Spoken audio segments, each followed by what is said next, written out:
invisible de Dios. La dimensión invisible de Dios. En la primera carta del apóstol Pedro, si me quieren acompañar algunos de ustedes, quiero leer un pasaje donde Dios nos recuerda nuestra posición como cristianos y la importancia de guardar nuestro corazón.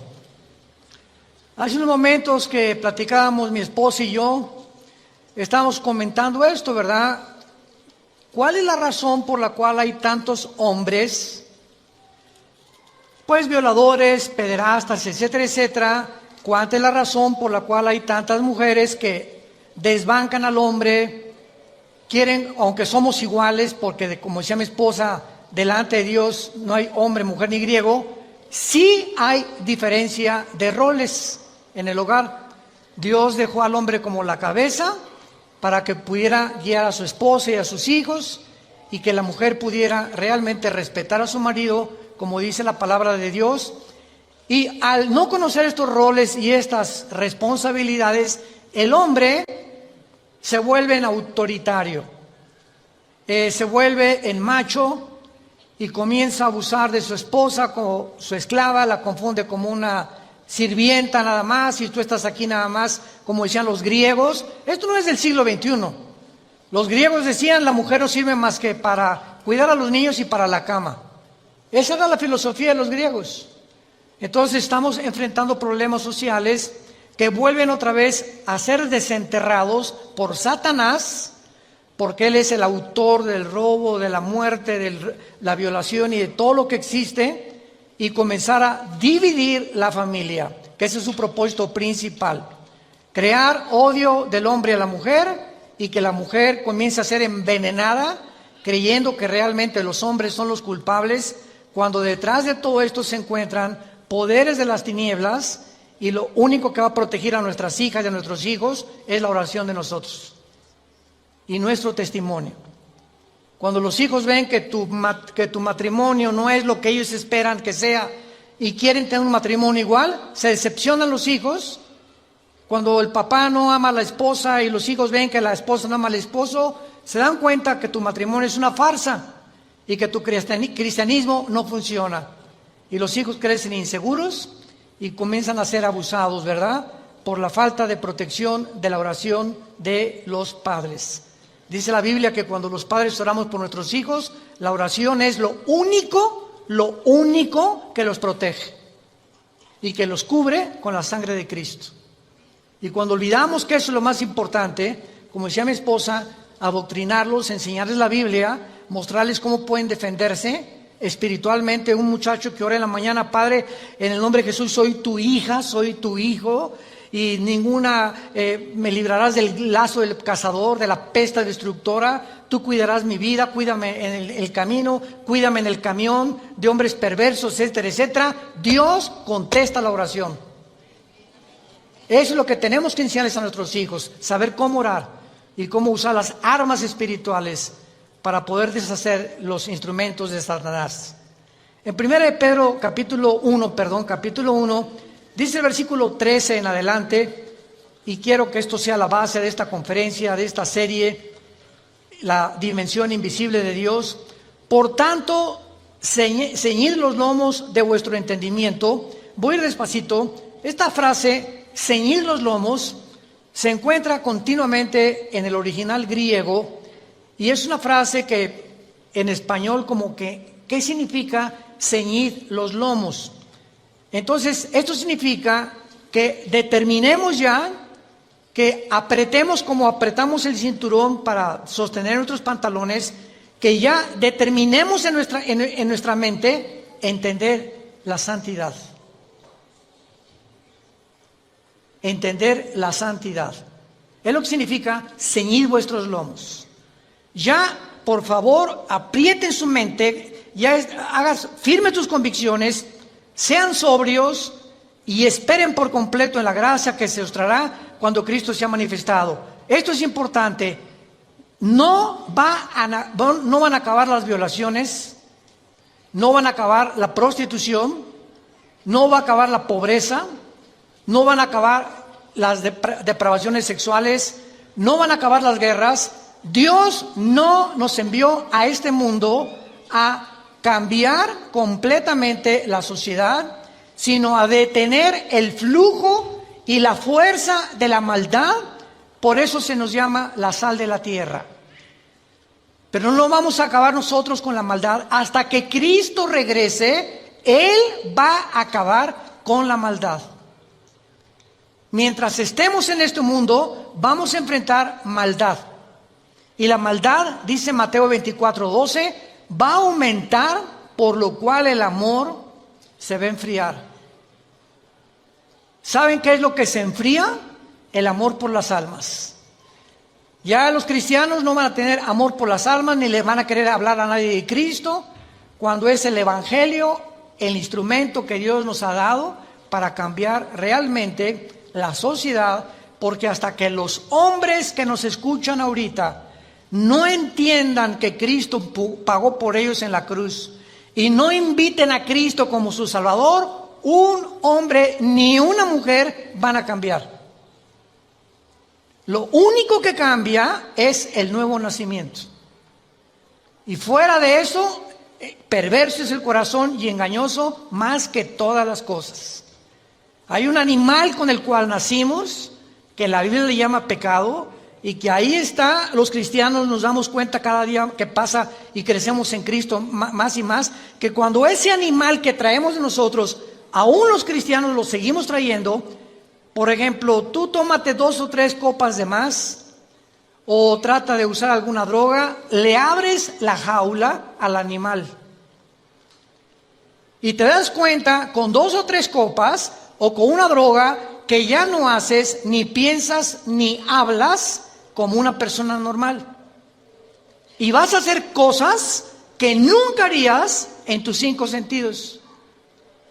Es lo que Pablo nos dice en Filipenses capítulo 1, yo no soy como el que tiene confianza en la carne. Traemos un animal dentro, todos. Unos ya lo han domado, unos lo tienen enjaulado, unos lo tienen, el Espíritu Santo nos fue dado para ese animal poderlo amarrar y que no lo dejemos suelto, porque viene la anarquía. Es como un caballo salvaje que lo deja suelto y que sale, ¿verdad? Hay que meterle el freno al caballo, causarle dolor al caballo para que el caballo responda. Esto es lo que Pedro nos quiere decir. Aprieten ya los lomos de vuestro entendimiento, sean sobrios y esperen. Estamos viviendo una época donde estamos esperando que este mundo sea cambiado por Jesucristo. Y mientras Cristo viene, hagamos, como decía mi esposa, lo más que podamos para poder detener, no acabar, porque no vamos a acabar con la maldad, detener con nuestras oraciones y nuestro testimonio y la predicación del Evangelio, que la maldad no se reproduzca ni avance con la fuerza que está avanzando. Tenemos que aumentar las reuniones de oración en nuestras iglesias. Versículo 14, como hijos obedientes, no se conformen a los deseos que antes teníamos estando en vuestra ignorancia. Antes de ser cristianos, los hombres, ¿verdad? La mayor parte de los hombres están acostumbrados a ver a una mujer y comérsela con los ojos. La mayor parte de los hombres ven a las mujeres y las mujeres no se dieron cuenta, hace 30 o 40 años, no se dieron cuenta que la forma como se visten también, y no estamos diciendo, ¿verdad? Ay, pues qué hombres tan cochinotes. Es que la mujer tiene su participación también. Dice 1 Timoteo 2 que las mujeres se vistan con ropa decorosa. Entonces también hay cierta participación de mujeres que se ponen escotes, que se ponen pantalones demasiado apretados y forzosamente atraen sobre su cuerpo las miradas. Entonces también hay que cooperar, ¿verdad? Del otro lado para que las mujeres dice la Biblia, como las mujeres que profesan la piedad. Ahora, si tú eres cristiana, vas a cambiar tu manera de pensar y te vas a vestir de una manera que no traigas la atención sobre tu cuerpo. Nada de minifalda, ni el escote por acá, ni pantalones demasiado apretados, ¿verdad? Ni coqueteos, ni mucho menos, porque los hombres responden inmediatamente ante estas tentaciones. Entonces, es lo que Pablo quiere decir. Seamos obedientes, tanto los hombres como las mujeres. Las mujeres que se vistan con ropa decorosa y los hombres en Cristo comenzamos a entrenar nuestros ojos. Pasas por un puesto de pornografía o vas a la playa, ya viste un bikini, ¿verdad? Hay playas donde ya no usan ni siquiera el brasier las mujeres. Ya la viste, pues ya no lo puedes impedir. No la veas 2 veces. No la filmes. Ya la viste. Y eso requiere entrenamiento. Volteamos y ya no quiero pensar en eso. No quiero seguir viviendo eso. ¿Por qué? Porque me va a hacer daño. Me va a hacer daño y ese daño me va a provocar que yo vea a mi esposa con otros ojos, o que comience a desvalorizarla a ella porque creo que hay mejores cuerpos que la de ella. Y entonces viene una guerra interna donde ese animal nos vence. Y Cristo lo dijo en Marcos 14:38, velad y orad, manténganse en oración, velad, mantente despierto, porque estamos rodeados de tentaciones. Películas, series, pornografía, revistas, por todos lados estamos inundados de pornografía, de inmoralidades. Entonces tenemos que entender eso, seamos obedientes y Dios nos va a bendecir. Seamos obedientes, y dice la Biblia, y este es el tema de nuestra conferencia en esta mañana, versículo 15, sino como aquel que os llamó es santo. El llamado es de un Dios que hizo los cielos y la tierra, y la Biblia lo describe como algo santo. Y la palabra santo que vamos a desarrollar en esta mañana, y la santidad no es lo que tú creías que significaba. Como aquel que nos llamó es santo, dice la Biblia, sean ustedes, nosotros los cristianos, santos en toda. Cuando te levantes, sé santo. Cuando te bañes, sé santo. Cuando vayas al trabajo, sé santo. Cuando te subas al metro, sé santo. Cuando llegues a tu casa, cuando estés en tu trabajo, sé santo en toda tu manera de vivir. Y cuando comprendamos por qué Dios anhela que nosotros comprendamos por qué Él es santo y por qué debemos ser santos, va a cambiar radicalmente nuestra vida, como he orado en esta mañana que lo haga. Y el versículo 17 dice, y si invocamos por Padre a aquel que sin acepción de personas juzga según la obra de cada uno, condúzcanse en temor todo el tiempo de vuestra peregrinación, sabiendo, recordando que el precio que se pagó por nosotros fue la sangre de Jesucristo.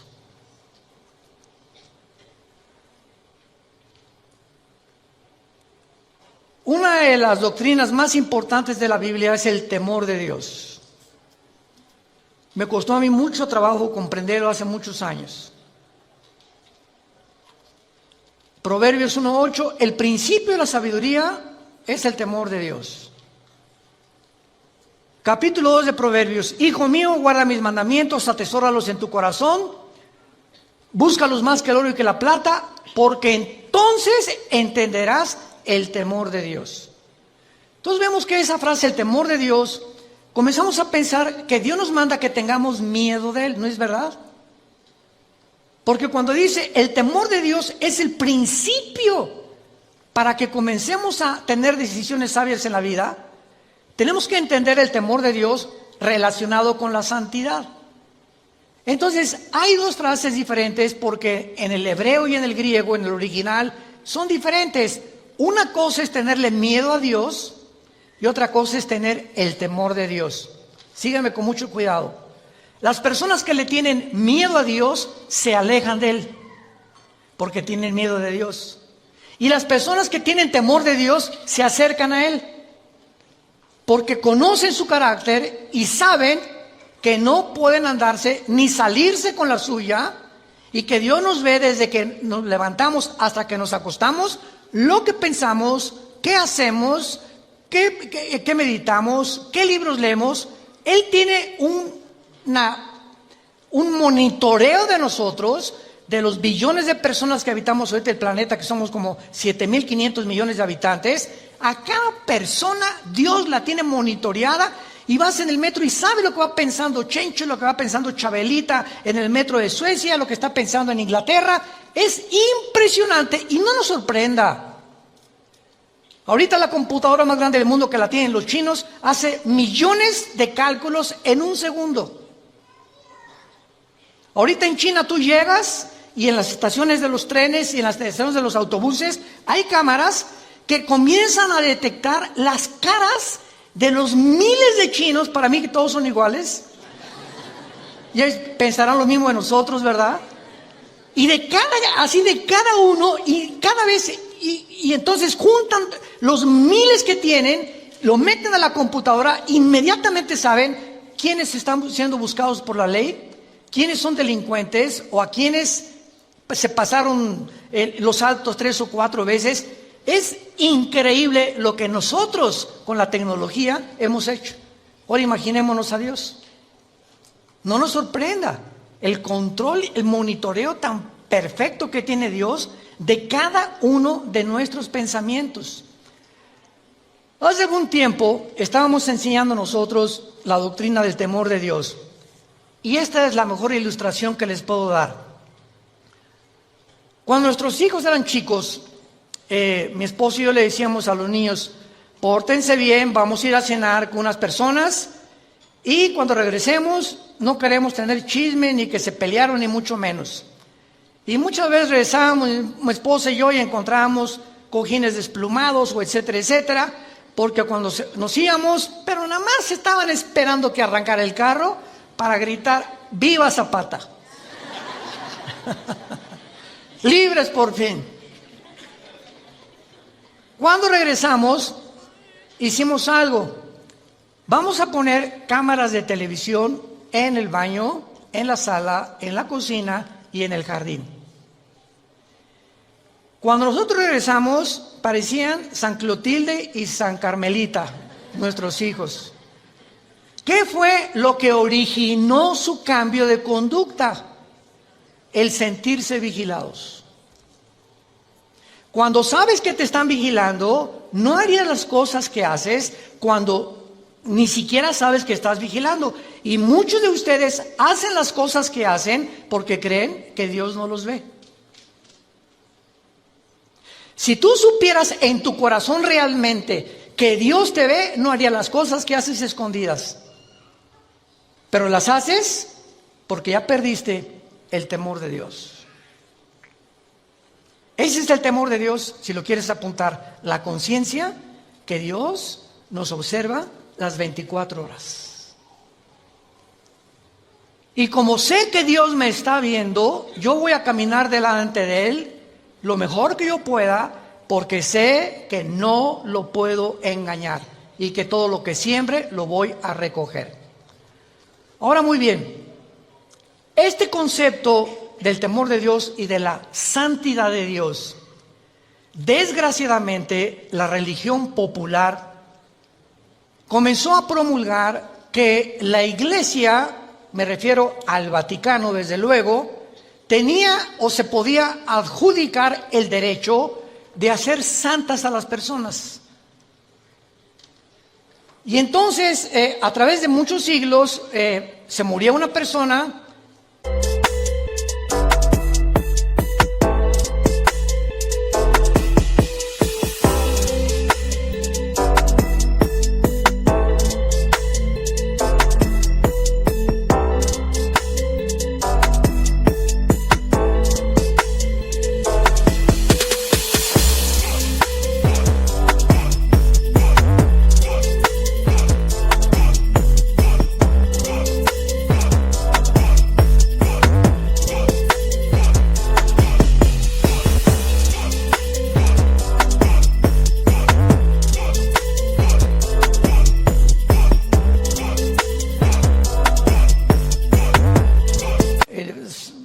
Se llamaba Carlos, Y entonces Carlos fue o monje o fue monjita Cleotilde, etcétera, etcétera.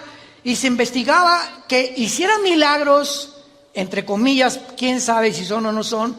Y entonces la iglesia determinaba santificarlo o beatificarlo. La iglesia se adjudicó el derecho de ella determinar quiénes son santos y quiénes no son santos. En otras palabras, nosotros vamos a declarar santos a los que nunca rompieron ni un plato. O a los que consideramos, aunque no los observábamos día y noche, ni sabíamos lo que se hacía en el convento, simplemente entre Madrid y otro convento en España encontraron más de 100 fetos. Entre el convento de monjitas y el de los hombres, los monasterios de los hombres. ¿Por qué? Porque hacían túneles y se metían como los topos, rascándole con las monjitas. Y las monjitas se embarazaban, nadie sabía, ni la madre superiora, y enterraban y abortaban. ¿Por qué? Porque se prohibió que se casaran. Porque para poder servir a Dios tienes que encerrarte en un lugar y nunca casarte. El voto del celibato sacerdotal. Todas estas barbaridades que ya cuando venimos a la Biblia las comenzamos a comprender. Venimos a la Biblia y encontramos en la primera carta a los Corintios, en la segunda carta a los Corintios, en el libro de Éfeso, en el libro de Filipenses, de Colosenses, de Gálatas, todas las cartas comienzan Pablo a los santos de Corintio, Pablo a los santos de Éfeso, Pablo a los santos. Vemos en la Biblia que Dios declara santos a los que han invitado a Jesucristo como su Salvador. Y la palabra santo, por el amor de Dios, apúntala en el original hebreo y en el original griego. En el hebreo es la palabra kadosh, con Q de queso, kadosh. Y en el griego es la palabra que se usó para poder decir agios, agios con H y G de gárgara. Kadosh en el hebreo, agios en el griego. Y tanto en el hebreo como en el griego, la palabra santo nunca significa bueno. ¿Qué es el concepto que tenemos? Ahí te crees muy santito, ¿verdad? O sea, te crees muy bueno. La palabra santo no significa eso. La palabra santo, apúntalo, significa separado, apartado para servir a Dios.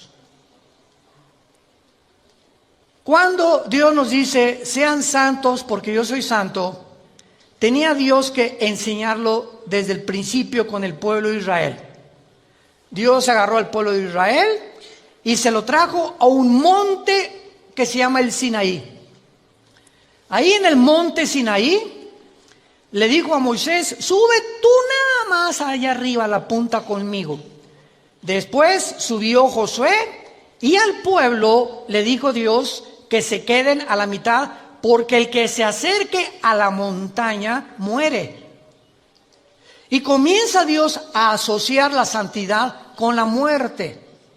En otras palabras, ustedes tienen que entender que yo soy una entidad, el Dios de la Biblia no es igual a ninguno de nosotros, ni a los ángeles, ni a los querubines, ni a los serafines. Es algo completamente separado de todo lo que Él creó. Y por ser tan diferente de todos nosotros y de todo lo que Él creó, sus pensamientos no son iguales a los nuestros. Las cosas que Él hace no son las cosas que nosotros hacemos.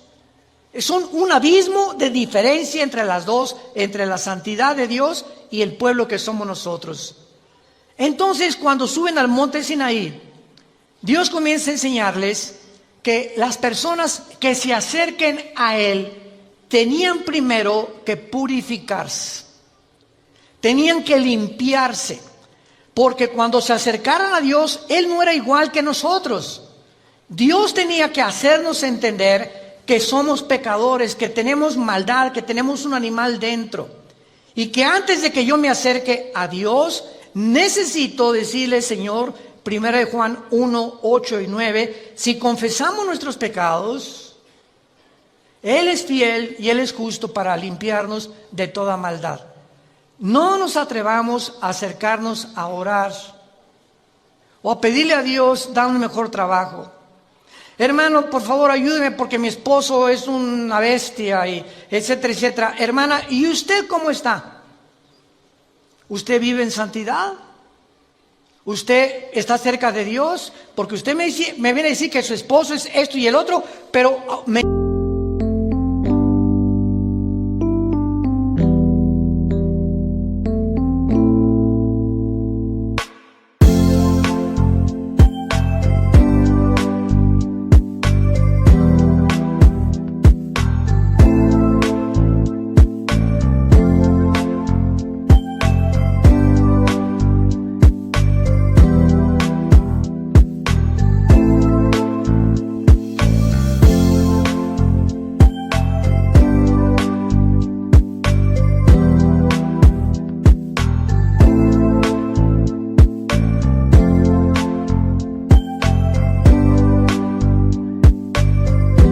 importa a usted, porque es la tendencia de nosotros primero tratar de arreglar la vida de los demás cuando nuestra propia vida está de cabeza.